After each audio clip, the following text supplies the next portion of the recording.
En 1990, l'Olympique de Marseille a réalisé le meilleur parcours de son histoire. Champion de France pour la deuxième fois consécutive, demi-finaliste de la Coupe d'Europe des clubs champions, demi-finaliste de la Coupe de France, l'OM est ainsi devenu le premier club en Europe, battant tous les records d'affluence à domicile comme à l'extérieur. Ce parcours, nous allons le revivre pendant 1 heure avec un feu d'artifice de but, une saison entière qui a fait de l'OM l'équipe de tous les Français.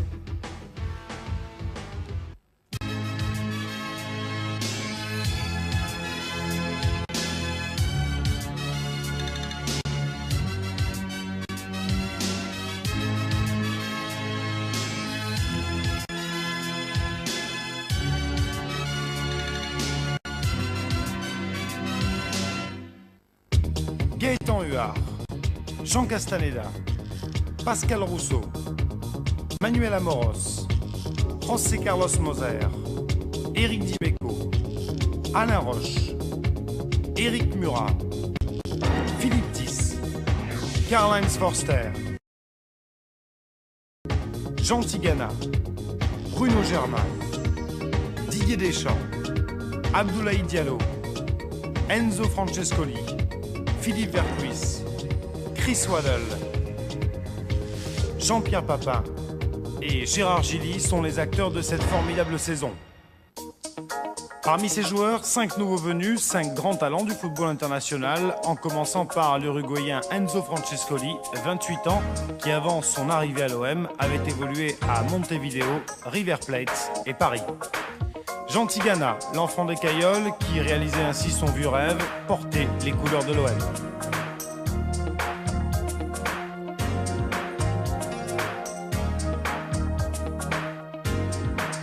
Manuel Amoros, 27 ans, capitaine de l'équipe de France, un des meilleurs latéraux du monde.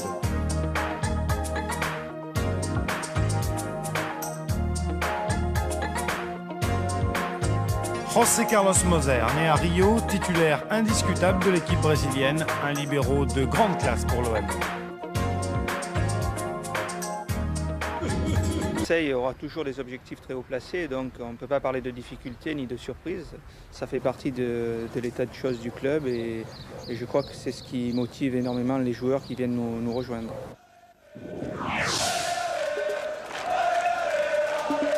Le championnat démarre le samedi 22 juillet avec un déplacement au Stade Gerland à Lyon. Lyon, nouveau promu en première division face à Marseille, tenant du titre. La logique est respectée avec le panache en plus, l'OM l'emportant 4-1, but de Papin, Sauzet, Hérault et Moser.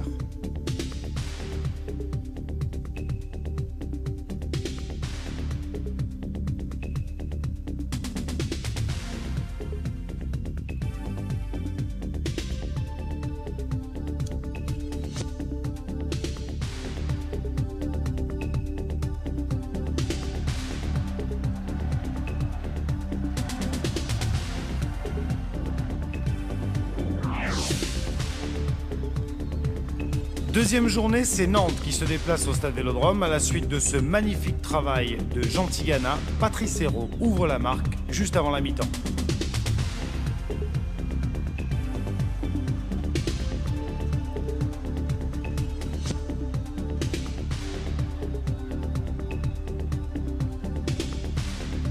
Il y aura un pénalty nantais à la 54e minute, pénalty refusé par M. De Zayas, Loco étant entré dans la surface de réparation avant le tir de Jakovlevic.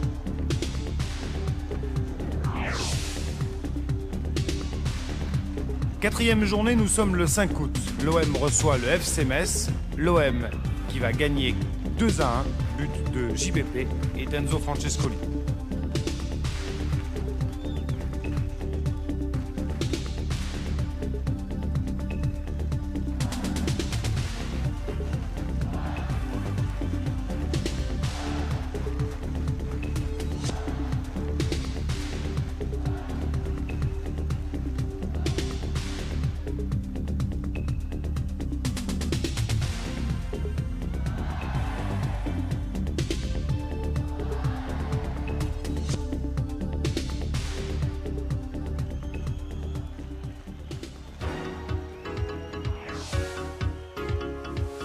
Ce coup franc de Franck Sauzet est le premier des 2 buts que va encaisser l'équipe de Montpellier. Le second viendra d'un corner de Manuel Amoros avec à la réception la tête de Moser dont la détente fera frémir plus d'une défense pendant la saison.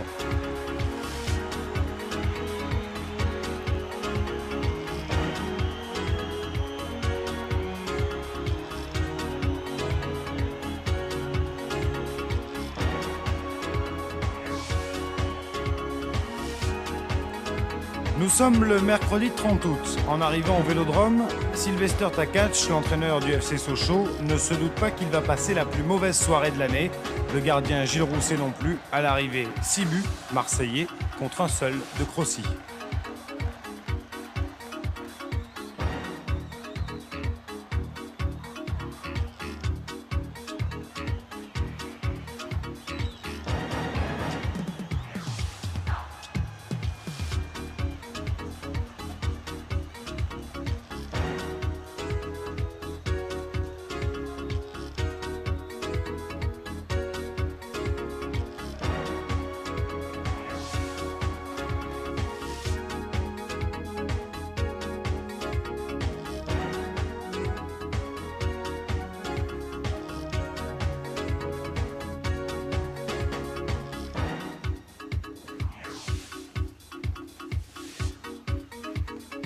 Sur les 6 buts de l'OM, JPP en marque 4, dont 2 sur penalty. C'est le super hat-trick pour Jean-Pierre. Hat-trick, ça veut dire coup de chapeau. Alors, qu'est-ce que ça fait quand on marque 3 buts dans une rencontre? Je pense que simplement le fait d'avoir des coéquipiers quand même qui jouent pour vous, c'est plus facile pour moi de marquer des buts. Et je crois que justement, ils ont confiance en moi parce que je marque beaucoup de buts.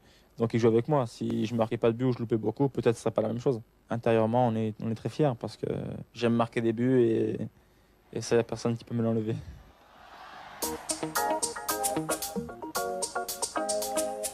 À plusieurs reprises pendant cette cassette, vous entendrez cette petite musique. 8 fois précisément, ce qui correspond au parcours de l'OM en Coupe d'Europe. Premier rendez-vous le 13 septembre face à Brøndby, club de la banlieue de Copenhague au Danemark. Victoire sans bavure de l'OM, 3 buts à 0.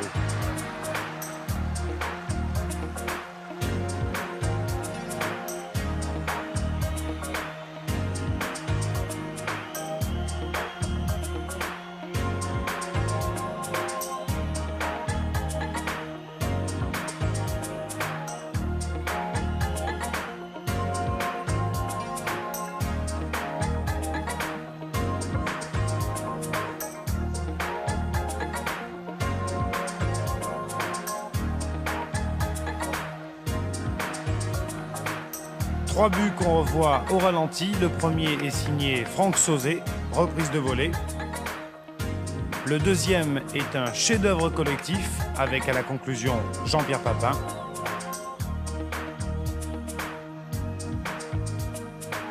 Le troisième, c'est la tête de Philippe Vercruis sur un centre de Manuel Amoros.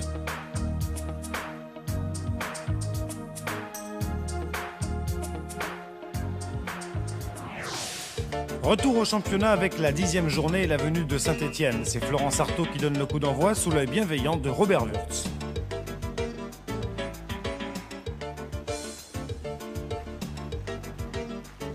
À la 69e minute, Waddle se débarrasse de 2 défenseurs stéphanois lorsqu'il est fauché par Ahon. Une belle occasion manquée, mais pas pour tout le monde, car Jean-Pierre Papin va marquer un superbe but après une feinte de tir de Manuel Amoros qui prend Beaufreton à contre-pied. C'est une chance sur le gardien, c'est que le gardien fait un pas sur son côté gauche et à partir de là, moi j'ai décidé au départ de frapper très très fort à droite et après il est mort, il peut rien faire. Et là, quand on tire comme ça un coup franc, on sait vite que ça va au fond ou il faut un certain temps quand même? Disons que quand on voit la trajectoire du ballon et on voit le but, on voit très vite qu'il s'en va pleine lucarne et ça c'est très important. Un but d'autant plus beau que JVP souffrait d'un coup reçu en Coupe d'Europe une semaine plus tôt. Manu m'a donné une recette de grand-mère, c'est-à-dire mettre une escalade sur le coup du pied. Et effectivement, j'ai absolument rien senti. C'est un but que vous garderez en cassette pendant très longtemps. Oh, il est sympa celui-là, je vais le garder. Il gardera aussi ce deuxième but, inscrit 10 minutes plus tard sur l'ouverture d'Abdou Diallo, 2-0. Succès confortable pour les Marseillais.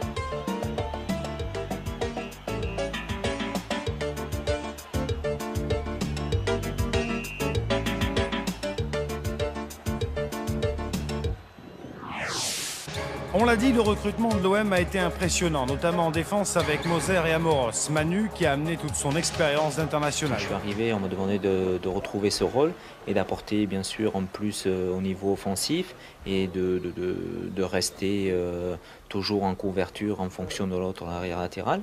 Donc à la limite, moi mon rôle c'est surtout défendre, d'apporter un plus et de temps en temps de marquer un but, bien sûr. Un but, c'est celui que vous avez marqué cette saison contre Auxerre. Racontez-moi ce but. Si je me rappelle bien, j'ai reçu un ballon du côté gauche qui m'était donné, je crois, par Jean Tigana.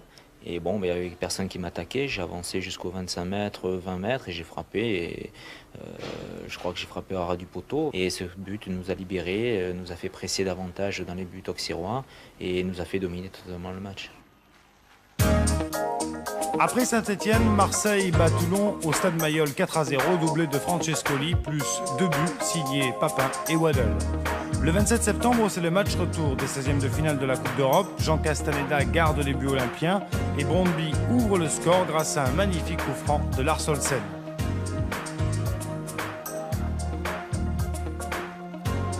Rien de grave puisque l'OM égalise et se qualifie pour la suite de la compétition.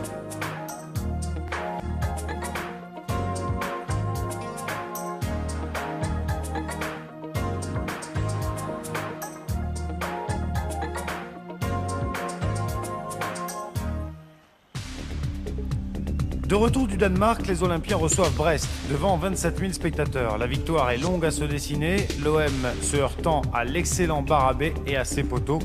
Mais à la 74e minute, Diallo de la tête trouve le chemin défilé et permet à Marseille de prendre la première place du classement.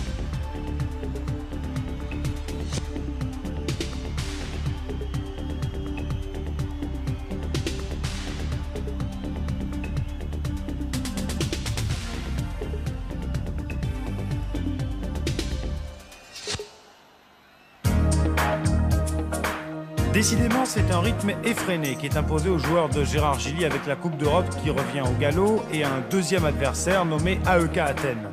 L'OM va prendre une confortable avance, 2-0, confirmant une montée en puissance qui n'échappe pas aux autres grands clubs européens.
« 16e journée, nous sommes le 28 octobre, Marseille reçoit le PSG. Paris Saint-Germain qui veut absolument prendre sa revanche sur l'an dernier, Paris Saint-Germain qui va de nouveau perdre et faire la connaissance de Chris Waddle avec un but extraordinaire.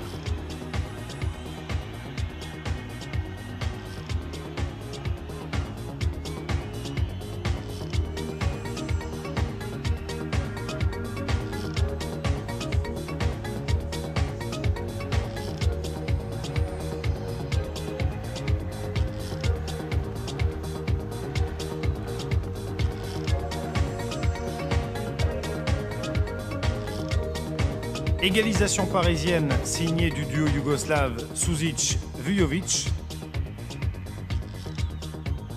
Et victoire de l'OM grâce à ce but d'Enzo Francescoli marqué à la 88e minute.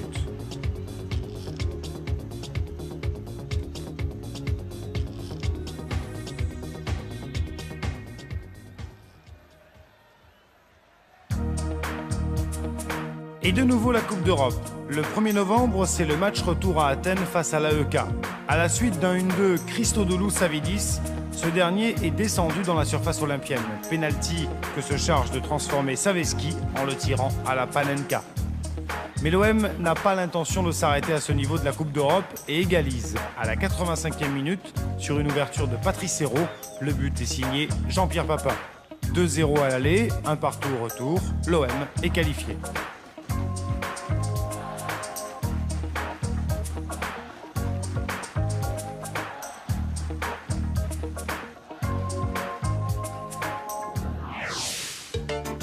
Trois jours après, les champions de France se déplacent à Mulhouse. Le stade de Lille enregistre une affluence record, 18 000 spectateurs, qui vont en avoir pour leur argent, et ce dès la première minute lorsque Jean Tigana subtilise le ballon à Ndiaye et sert Chris Waddle dans l'axe, Waddle qui échoue malheureusement sur le poteau de Sens.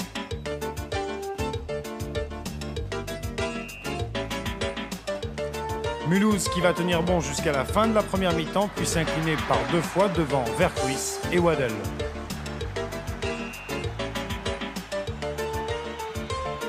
Sliskovic réduisant la marque à la 79e minute. L'OM ramène 2 points et en prendra 2 autres une semaine plus tard en battant Caen sur son terrain 2-0. Le 22 novembre, c'est le rendez-vous de Monaco, match en retard de la 9e journée.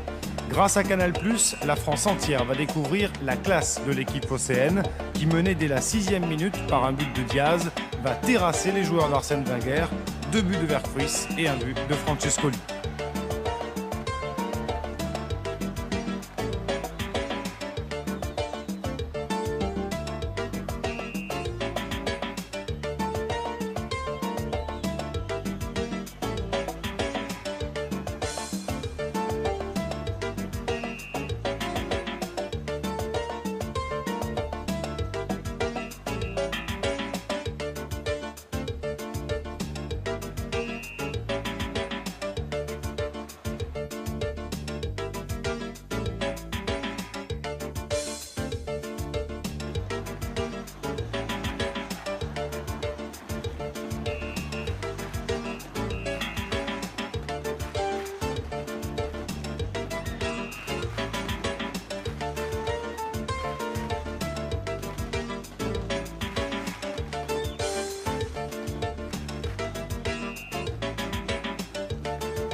Marseillais se lèvent satisfaits du banc de touche. Leur équipe gagne et de bien belle manière. L'OM 90 est décidément un grand cru.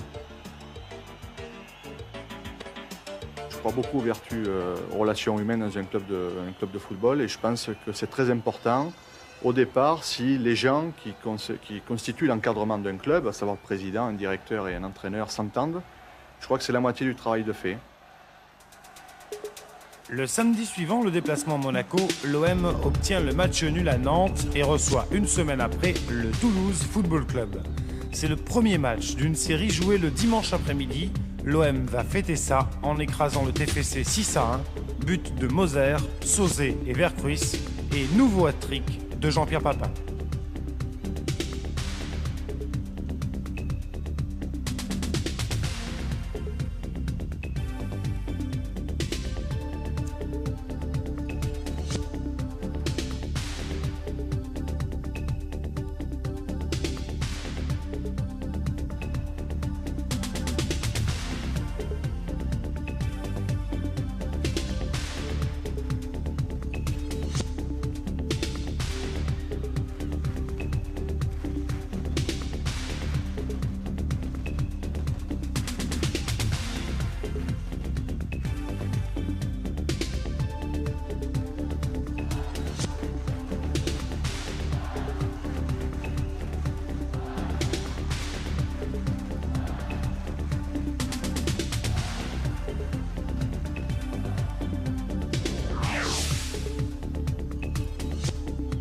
Autre match joué le dimanche après-midi, OM Nice, devant 33 000 spectateurs. 3 buts, 1 de Vercruis et 2 de Papin. Papin qui est largement en tête du classement des buteurs avec 17 réalisations.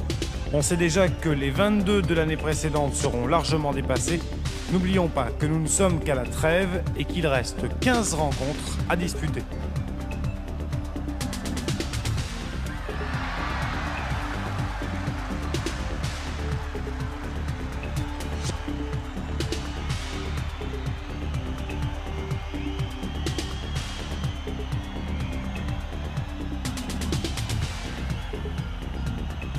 Nous vous le disions, cette saison, l'OM a engendré des records d'affluence, à l'extérieur et bien sûr à domicile où les chiffres de 86 ont été battus. Un public fidèle qui a bien compris le message de Bernard Tapie, élément moteur de cette nouvelle génération de supporters, les ultras du virage sud.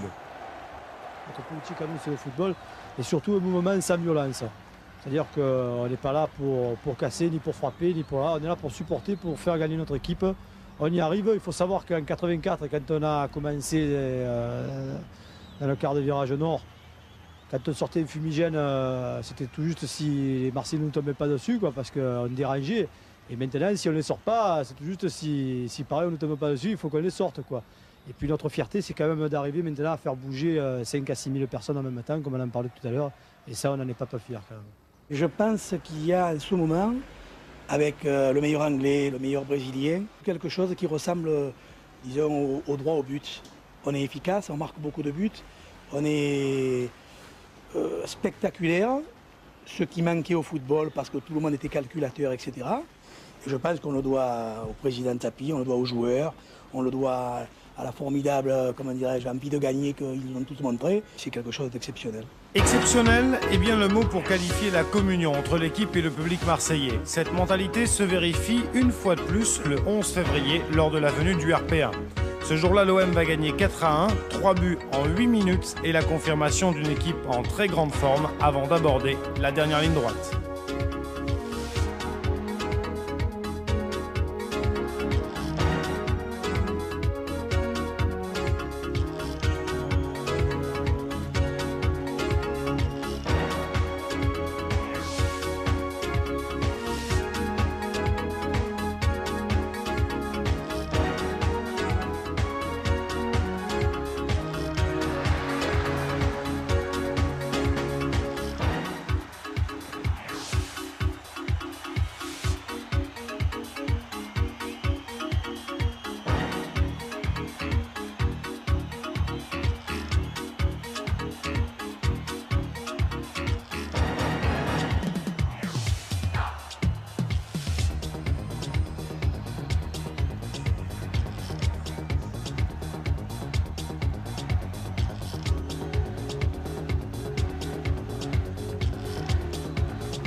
Menant 3-0 après 20 minutes de jeu, Marseille va encaisser un but signé Bouderbala. Mais juste avant la mi-temps, Chris Waddle va placer un superbe coup franc dans la lucarne d'Olmeta.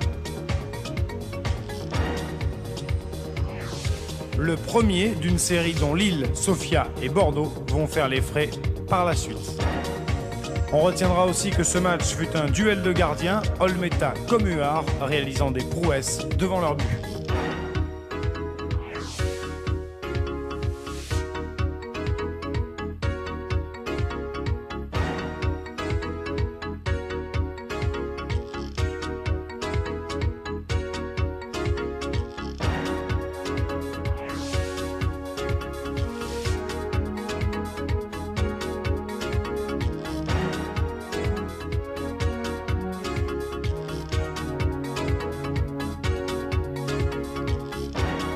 Une semaine après, Marseille reçoit Monaco. Monaco vexé de l'humiliation du match aller, Monaco qui va jouer un match plein, et Tori montrant ce jour-là toute l'étendue de son talent.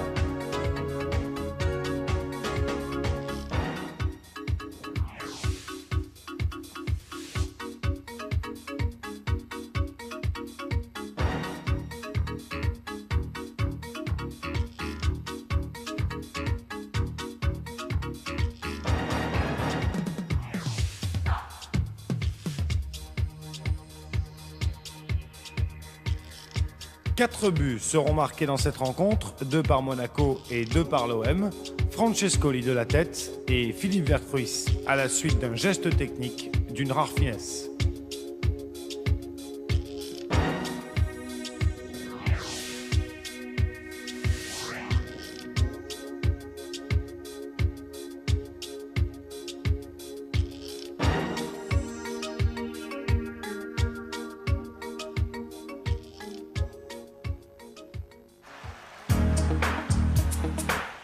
Le 7 mars, c'est le match aller des quarts de finale de la Coupe d'Europe des clubs champions. Le FC Malines reçoit le Milan AC, Dniepropetrovsk va à Lisbonne, le Bayern est opposé au PSV Eindhoven, tandis que l'OM se déplace en Bulgarie pour jouer le Sredet Sofia. Durant le match, José Carlos Moser se blesse et il est remplacé par Philippe Tis. Philippe Tis qui va être le héros de cette rencontre. À la 85e minute, il reçoit un ballon de Jean-Pierre Papin. Billy Tis, comme on le surnomme sur la Canebière, ne se pose pas de questions et marque dans un angle impossible. Un succès historique de l'OM, premier club français vainqueur à l'extérieur en quart de finale de C1. Les acteurs s'appellent Huard, Amoros, Moser, Tis, Dimeco, Deschamps, Tigana, Vercruis, Germain, Papin, Waddle, Francescoli et un certain Eric Murat, gardien intraitable de Stoïkov pendant 90 minutes.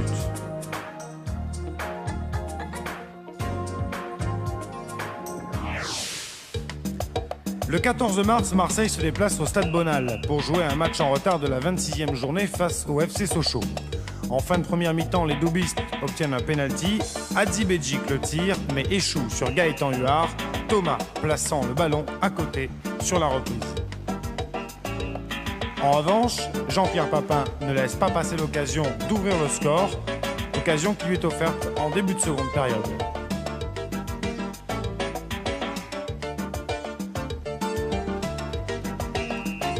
Il double même la mise à la 77e minute sur une ouverture de Deschamps, 2-0, contrat rempli pour les Marseillais qui reviennent à 2 points de Bordeaux avec un match de retard.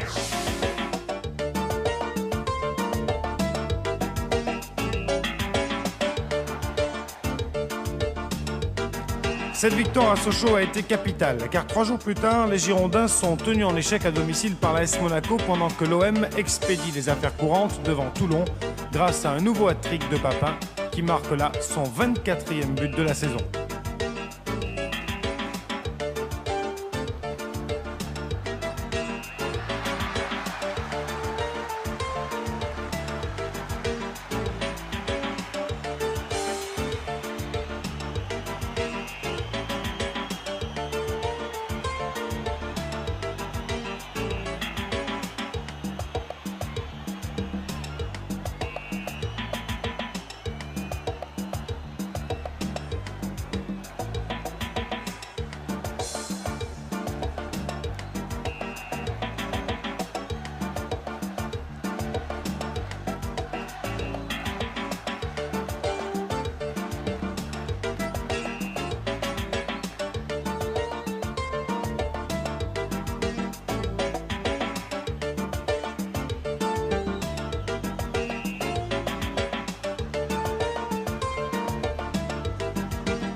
Retrouvons maintenant la Coupe d'Europe avec la venue de Sofia au Stade Vélodrome le 21 mars. Sofia qui compte un but de retard et qui va jouer le tout pour le tout face à l'OM privé de Philippe Vercruis suspendu.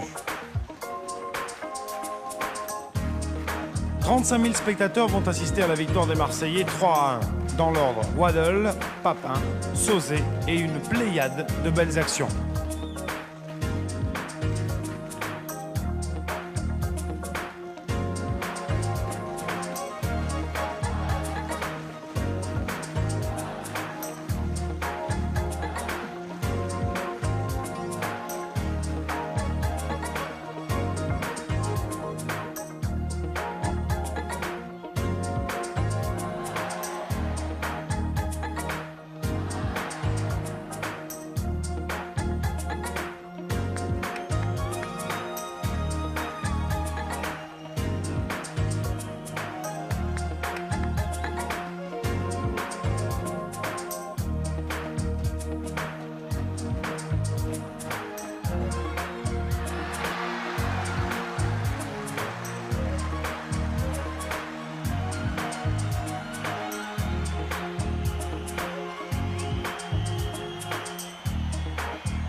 Mais cette fête du football va être entachée par la blessure de Gaëtan Huard. À la 83e minute, Ouroukov se présente devant le gardien de l'OM, qui voulant intercepter heurte violemment Eric Murat. Bilan, fracture ouverte et une saison terminée pour Guéguette.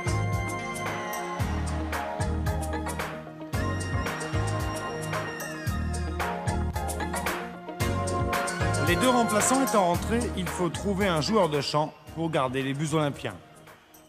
Il peut toujours se passer des choses dans les matchs où on a besoin d'un gardien remplaçant. Et bon, c'était le cas cette année contre Sofia où Gaëtan s'est blessé, où nos deux remplaçants étaient rentrés. Et à partir de là, je crois qu'il n'y avait pas d'autre solution que je rentre dans les buts.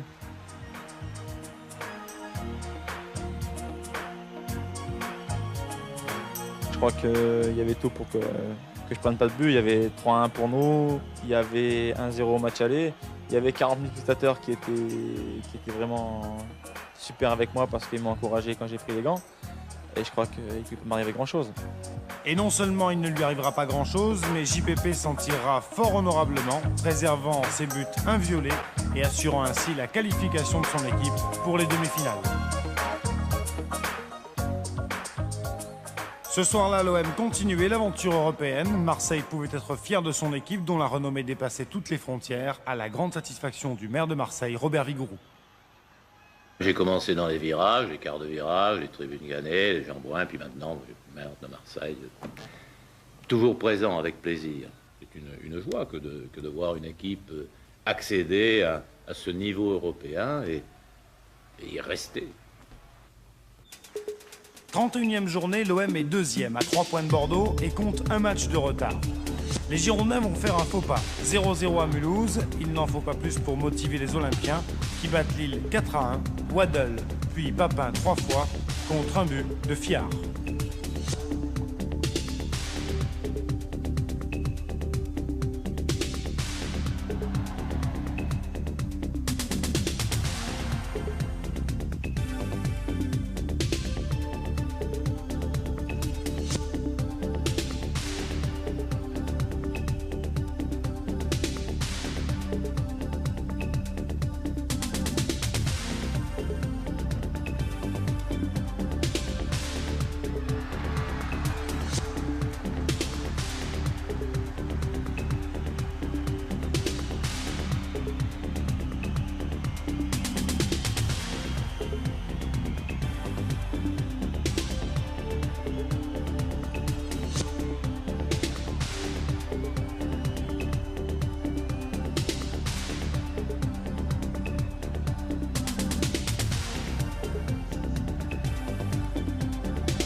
Pendant ce match, on remarque la grande forme de Carlos Moser, dont l'entorse n'est plus qu'un vieux souvenir, l'occasion de rendre hommage au staff médical.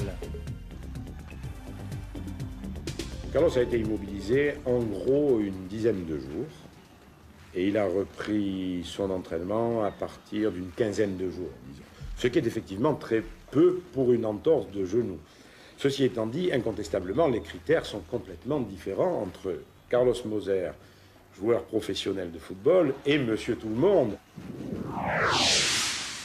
Nous nous sentons tellement impliqués, et cela fait partie tellement de notre vie quotidienne. Il faut bien reconnaître que nous vivons en permanence à 90% avec l'Olympique de Marseille, avec les joueurs. C'est eux qui jouent, bien sûr, c'est eux qui sont sur le terrain, c'est eux qui sont champions de France.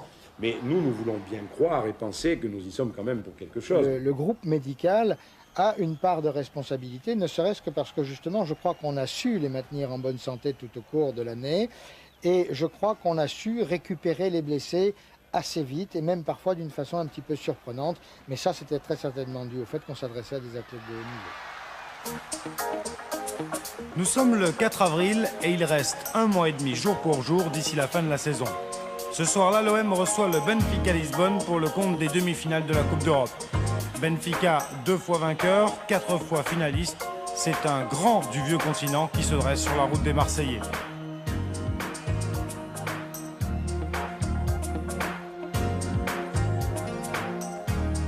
À la 10e minute, coup de théâtre, c'est Benfica qui ouvre le score sur un corner de Valdo, repris victorieusement de la tête par Lima. Marseille va rapidement égaliser grâce à Sosé, puis prendre l'avantage juste avant la mi-temps par Papin. Au-delà du résultat, les 42 000 spectateurs garderont le souvenir d'un match grandiose de l'équipe marseillaise. Un match exemplaire et un régal pour les amateurs de football.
Deux buts à 1, le rendez-vous portugais était fixé au 18 avril. D'ici là, 2 matchs de championnat à Cannes et un certain OM Bordeaux propre à déchaîner les passions. Le match de Bordeaux, c'est en fait tout un symbole, c'est-à-dire c'est le passage de témoin d'une équipe qui a surpris tous les observateurs en faisant un début de championnat extrêmement performant et qui a su nous tenir la trajectoire haute. Et passage de témoin, une équipe qu'on attendait comme le favori de la compétition et qui tardait à reprendre son maillot de leader. Et ce soir-là, eh bien, je crois que par la qualité du match, par la qualité de l'ambiance, on a su prouver que notre titre de favori n'était pas usurpé. L'ambiance de ce match, les supporters de l'OM l'avaient vraiment préparé. Ça nous a demandé quand même pratiquement une semaine avant, tous les jours, on s'occupait à 2-3 heures par jour du spectacle pour Bordeaux, quoi. Un véritable événement dans la vie de la cité phocéenne que ce choc OM Bordeaux. À 20h30, les positions sont les suivantes. Premier Bordeaux, 45 points. Deuxième Marseille, 44 points et un match de retard. C'est là que se joue le championnat.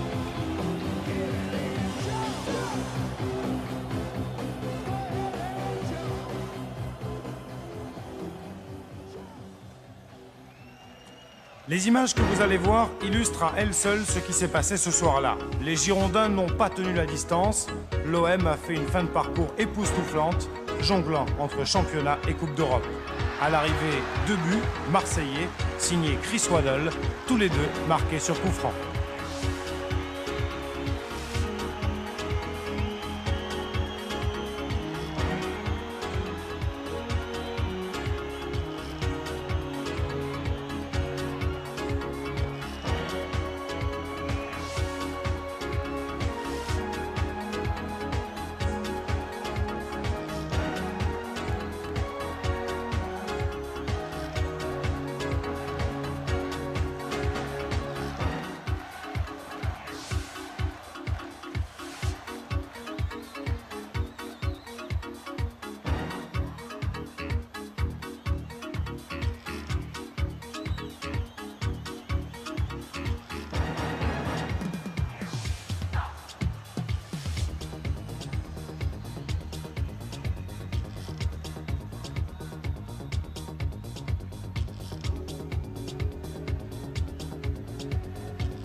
À 22h15, l'OM prenait la tête du championnat. Après 9 mois d'un duel sans concession, le héros du match s'appelait Chris Waddle.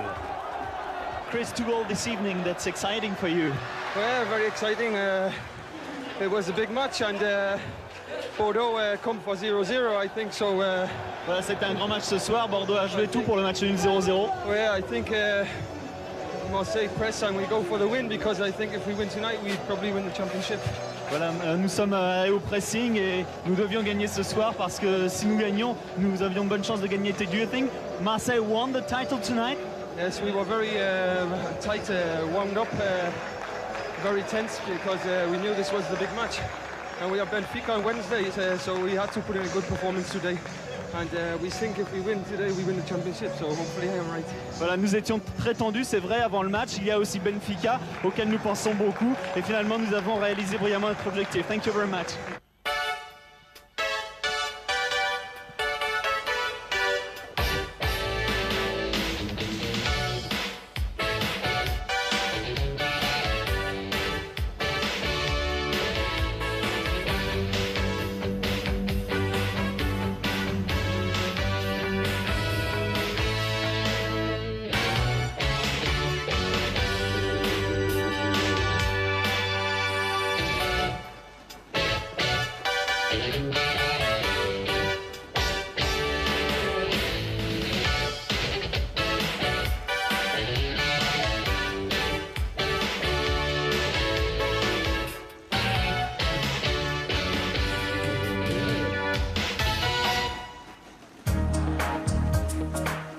Au micro de Canal+, Chris Waddle évoquait le match de Benfica, sachant très bien que rien n'était joué malgré la victoire du match aller.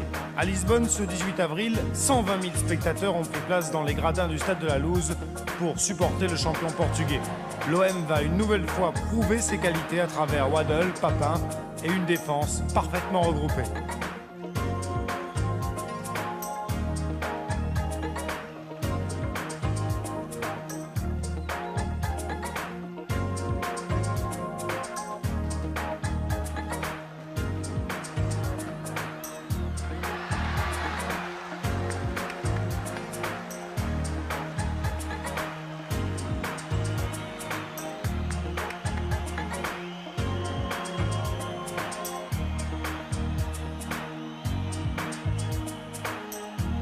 On joue la 52e minute lorsque le numéro 16, Vata, fait son entrée à la place de Lima.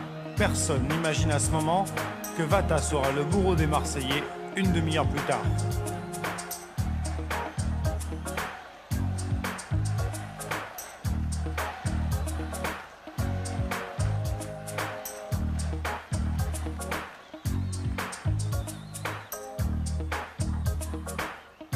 Ce corner de la 83e minute, tout un pays l'a vu et revu au ralenti, sous tous les angles. Aucun doute, Vata a marqué de la main.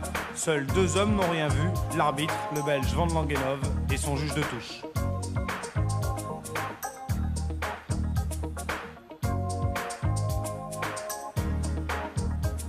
Ce but est synonyme d'élimination. La France pleure comme 8 ans plus tôt lors de la demi-finale du Mondial à Séville. Marseille est entré dans la légende. En 1 seconde, le rêve casse. La seconde la plus éprouvante pour les supporters de l'OM. La main de Vata à Benfica. Voilà. Et vraiment, on a eu 5-10 minutes où on a été démolis complètement. J'étais à Lisbonne et la main, je ne l'ai pas vue. Mais je l'ai très bien vue à la télévision. Et alors là, en gros plan, je ne parlerai pas de tous les problèmes que cela peut poser dans l'arbitrage, peut-être un peu plus d'arbitres comme cela se fait dans d'autres sports actuellement. Je crois qu'à partir de cet événement-là, c'est créé une légende de l'Olympique de Marseille qui fait qu'actuellement le club est certainement le club locomotive dans les esprits de tous les gens. Le grand mérite de l'Olympique de Marseille a sans doute été d'assumer cette défaite et de se concentrer sur le championnat qui devenait objectif numéro 1. Le 28 avril, c'est la 35e journée, l'OM reçoit Mulhouse et gagne, pendant que Bordeaux est battu à Nantes.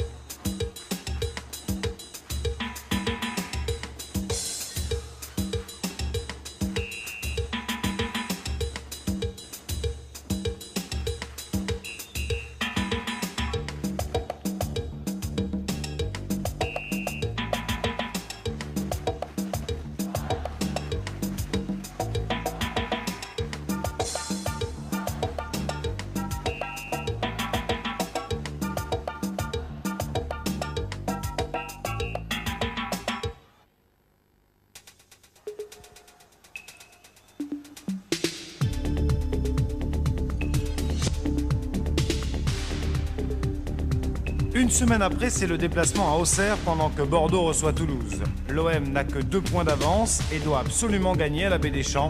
C'est Enzo Francescoli qui ouvre le score. Jean-Pierre Papin marquant une deuxième fois après une course de 70 mètres.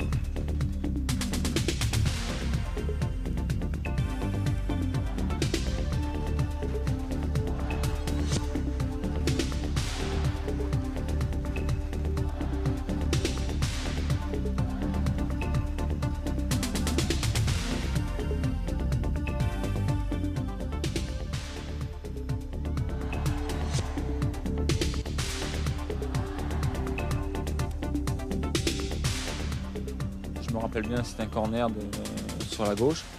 Et un autre défenseur, je crois que c'est Bruno Germain qui remet le ballon de la tête. JPP ne va laisser aucune chance à Bruno Martini.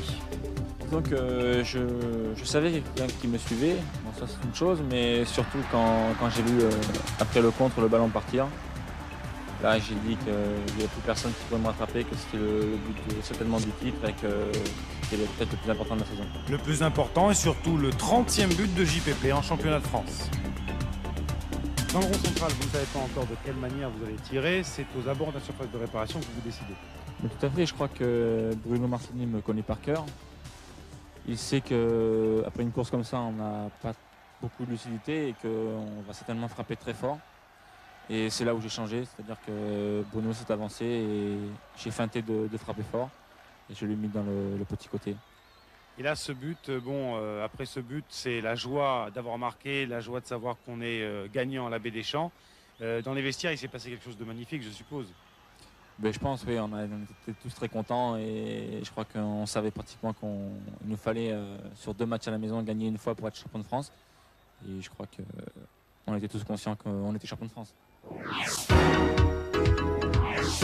L'équation vous a été dictée par JPP lui-même. Une seule victoire à domicile suffisait aux Marseillais pour être champion. Cette victoire allait être acquise le samedi 12 mai face à Caen. But de Philippe Vercruis.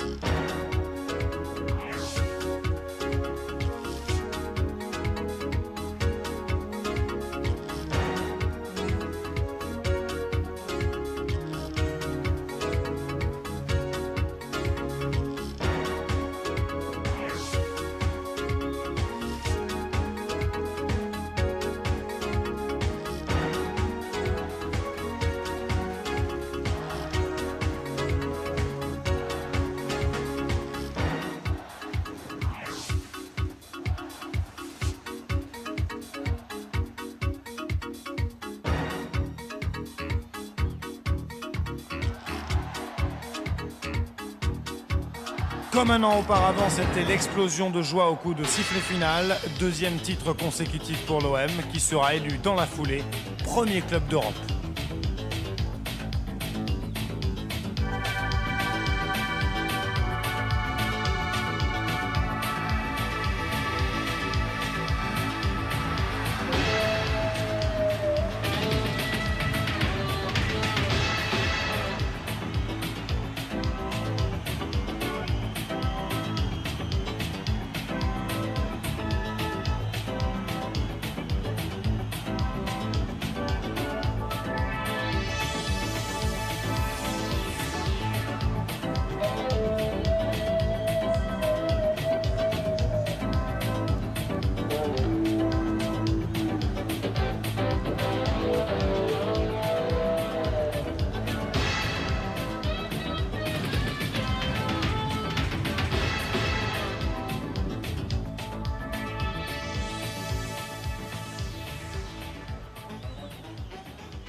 Voilà venu le moment de nous séparer, nous en tirer le bilan d'une saison exceptionnelle. Marseille champion, demi-finaliste de la Coupe d'Europe, demi-finaliste de la Coupe de France, 101 buts inscrits en compétition officielle, parmi ceux-là les plus beaux de JPP.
Papin en championnat, illustration de la devise de l'OM. C'est d'ailleurs un autre Marseillais, Josip Skoblar, qui détient le record avec 44 buts.